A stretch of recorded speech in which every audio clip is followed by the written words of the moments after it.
Hi everyone, मी बोलते अनिता। आता आपण एक रेसिपी बघणार आहे, तर सिंपल आहे। तर आपण पनीर फ्राय बघणार आहे। तर मी पनीर घेतलं आहे, त्यानंतर मी चटणी टाकली, त्याच्या हळद टाकली आणि घरातली होती चटणी म्हणजे मसाला बोलतो आपण, ते मसाला आणि मिरची पावडर टाकली आहे अंबारी। तुमच्याकडे कोणती असेल एव्हरेजची तर ते पण तुम्ही टाकू शकता। सिंपल आहे, जास्त काय नाही, घरी आपल्याकडे। आणि मी मीठ टाकते, साहित्य अवेलेबल आहे त्यानुसार आपण बनवलं आहे कमी तेलामध्ये। आणि मी आलं लसणाची पेस्ट आहे तर मी ते टाकते। हे मी किसून घेतलं आहे, तुम्ही बारीक ग्राइंड करून पेस्ट बनवून पण घेऊ शकता ह्याच्यामध्ये। आणि हे थोडं बेसन पीठ आहे, त्याच्यामध्ये थोडं पाणी घालून मी हे केलं आणि मी थोडंसं कोटिंग करण्यासाठी घेतलं आहे ते। तर तुम्ही अजून जास्त क्वांटिटीमध्ये घेऊ शकता। थोडं मी बेसन पीठ पण घेतलं, हे बघा मी दाखवते असं सिंपल वेजमध्ये। आणि 10 ते 15 मिनटामध्ये होऊ शकतं पटकन। हे असं पूर्ण असं सगळं लावून घ्यायचं पूर्ण व्यवस्थित। हे बघा मी कसं असं लावून घेतलं आहे आणि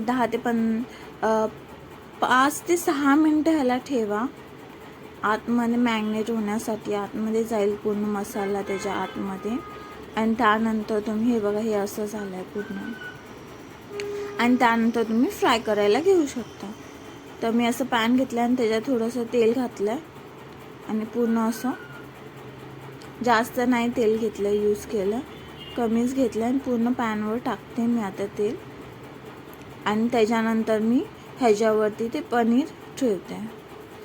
पनीर आपल्याला कुरकुरीत भाजायचे आहेत, म्हणून मी मीडियम गॅसवरती ठेवलं आहे। खूप फास्ट नाही काय नाही, मीडियम गॅसवर ठेवलं आहे। आणि सर्व पनीर असं लेअर करून घेईन, म्हणजे पूर्ण पॅनवर ठेवून घेईन।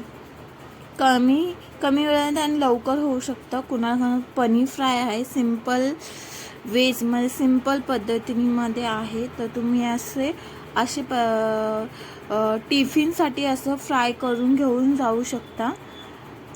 अशी ही रेसिपी नक्की बनवून बघा। हे बघा असं झालं आहे, सिंपल आहे, 10 ते 20 मिनटामध्ये होऊ शकतं। तुम्ही आधी मॅरिनेट करून ठेवला तर सकाळी तुम्ही फ्राय करून टिफिनला घेऊन जाऊ शकता। तर ही रेसिपी नक्की करून बघा, खूप वेळ लागणार नाही, एकदा ट्राय करा। चला, नेक्स्ट व्हिडिओमध्ये आपण भेटू लवकरच। Bye bye, thank you so much, bye bye.